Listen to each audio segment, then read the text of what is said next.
அனைவருக்கும் வணக்கம். மேசராசிக்காரர்கள் உலகின் எந்த மூலையில் இருந்தாலும் சிவராத்திரி அன்று இதை செய்தால் நிச்சயமாக உங்களுடைய வாழ்வில் நல்ல பலன்கள் கிடைக்கும்.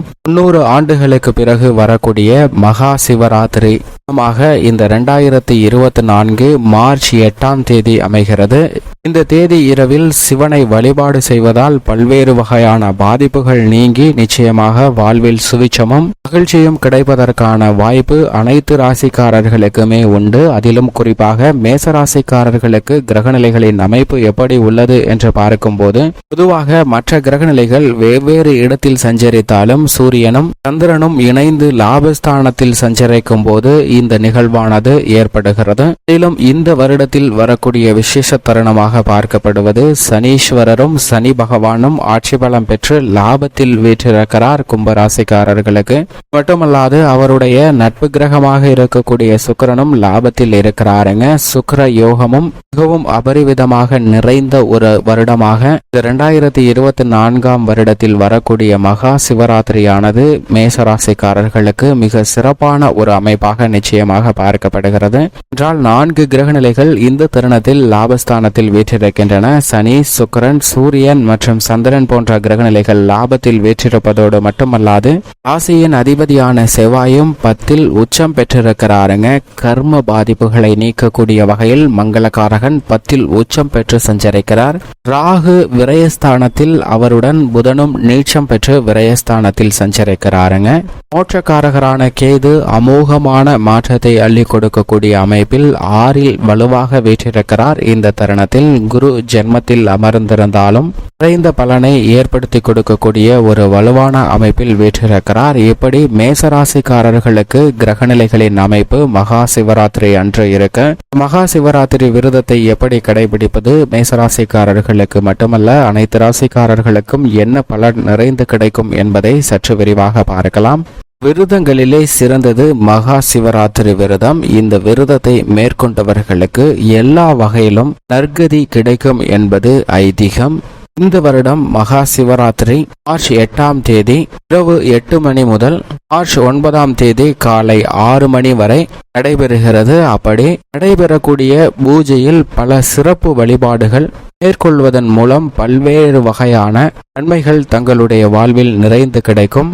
இதிலும் 4 யாம வழிபாடுகளை மேற்கொள்ளும் போது பல்வேறு வகையில இருக்கக்கூடிய தடைகள் அனைத்தும் நிச்சயமாக விலகும். முதல் யாம வழிபாட்டில் வழிபட வேண்டிய மூர்த்தம் சோமாஸ்கந்தர், அபிஷேகம் பஞ்சகாவியம், அலங்காரம் வில்வம், அர்ச்சனை தாமரை, நிவேதினம் பால் அன்னம் சர்க்கரை பொங்கல், பழம் வில்வம், பட்டு செம்பட்டு, பணம் பச்சை கற்பூரம் சேர்ந்த சந்தனம், புகை சாம்பிராணி சந்தனக்கட்டை.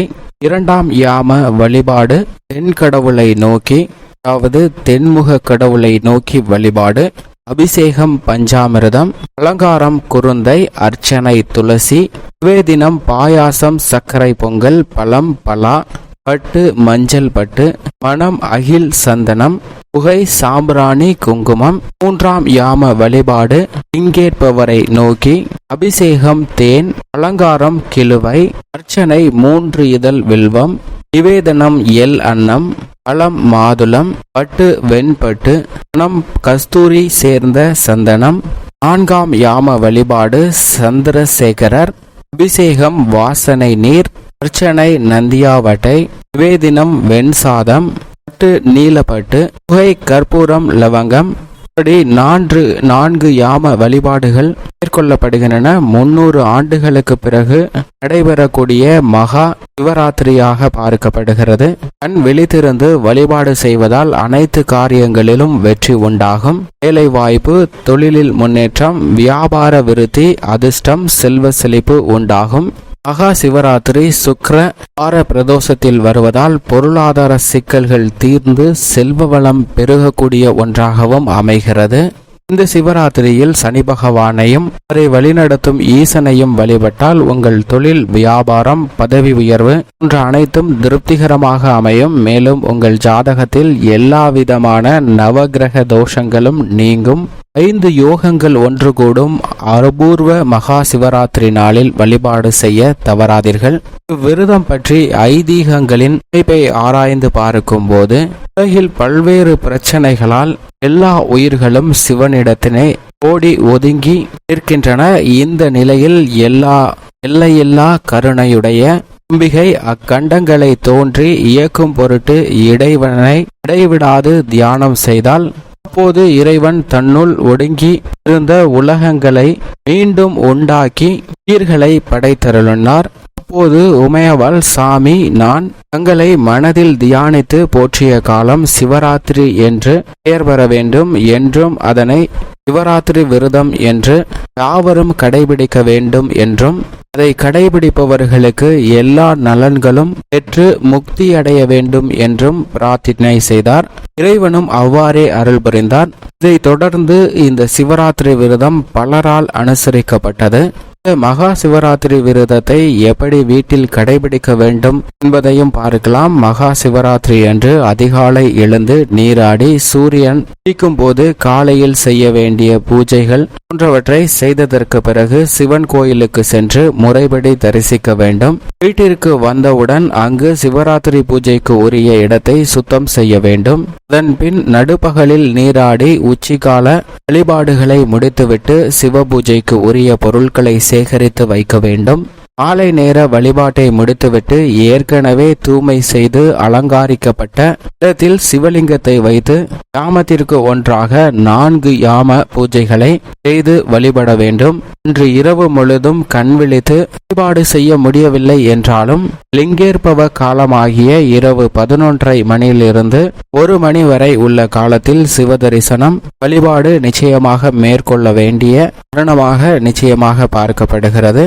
இது தவிர இந்த ஆண்டு விசேஷ 5 யோகங்கள் கூடும் நாள் என்பதால் முக்கிய இந்த 6 எளிய வழிபாட்டையும் மேற்கொள்ளலாம். விநாயகருக்கு அருகம்புல் வைத்து வழிபாடு செய்வதால் பல்வேறு வகையான சிரமங்கள் குறையும். சனீஸ்வரருக்கு எல் தீபம் ஏற்றி வணங்கி வருவதால் இந்த சிவராத்திரியில் வழிபாட்டை மேற்கொண்டால் நிச்சயமாக சுகபோக வாழ்க்கை நிச்சயமாக கிடைக்கும். சுக்கிர பிரதேசம் மகா சிவராத்திரி நாளில் வருவதால் நந்தி வழிபாட்டை மேற்கொள்வதாலும் மிகுந்த நன்மை உண்டு. சர்வதி லித்யோக நாள் என்பதால் இந்த நாளில் குலதெய்வ வழிபாடு செய்து பித்ருக்களின் ஆசியால் வெற்றி பெறலாம். மகா சிவராத்திரி நாளில் இடர்கள் களைவதற்கு ஈசனை வழிபாடு செய்யுங்கள். சர்வ யோகங்கள் அருளும் இந்நாளில் 4 கால பூஜையை கண்டு தரிசித்தாலும் பல்வேறு வகையில உங்களுடைய வாழ்வில் இன்பம் சேரும். மட்டுமல்லாது சிவராத்திரி விரதம் 5 வகைப்படுகிறது. நித்திய சிவராத்திரி விரதம், மாத சிவராத்திரி விரதம், பட்ச சிவராத்திரி விரதம், யோக சிவராத்திரி விரதம், மகா சிவராத்திரி விரதம். வருடத்தில் ஒவ்வொரு மாதமும் வந்தாலும் கூட இந்த மகா சிவராத்திரி ஒரு வருடத்தில் 1 மாதம் மட்டுமே கடைபிடிக்கக்கூடிய ஒன்றாக பார்க்கப்படுகிறது. இந்த நாளில் விரதம் இருந்து கண்விழித்து வழிபாடு செய்தால் நிச்சயமாக உங்கள் வாழ்வில் ஏற்படக்கூடிய இடர்கள் துன்பங்கள் அனைத்தும் விலகி இறை அருள் பரிபூர்ணமாக கிடைக்கும். பிரபஞ்சத்தின் ஆற்றல் ஒட்டுமொத்தமாக கிடைக்கக்கூடிய ஒரு சக்தியாகவும் மகா சிவராத்திரி பார்க்கப்படுகிறது. எனவே இந்த ஆக்கப்பூர்வமான நேர்மறையான சக்திகளை பெறுவதன் மூலமாக தங்களுடைய வாழ்வில் ஏற்படக்கூடிய இடர்களை குறைத்து நன்மை நிறைந்தவையாக நிச்சயமாக மாற்றிக்கொள்ளலாம் என்பதில் சந்தேகமே இல்லை. இந்த வழிபாட்டை மேற்கொள்வதால் சிவனின் அருள் மிகவும் பரிபூரணமாக உங்களுடைய வாழ்வில் நிறைந்து கிடைக்கும். எனவே பல்வேறு வகையான இன்னல்கள் நீங்கி மகிழ்ச்சியுடன் உங்களது வாழ்வை தொடர்வதற்கான யோகம் நிச்சயமாக உண்டு என்பதில் சந்தேகமே இல்லை.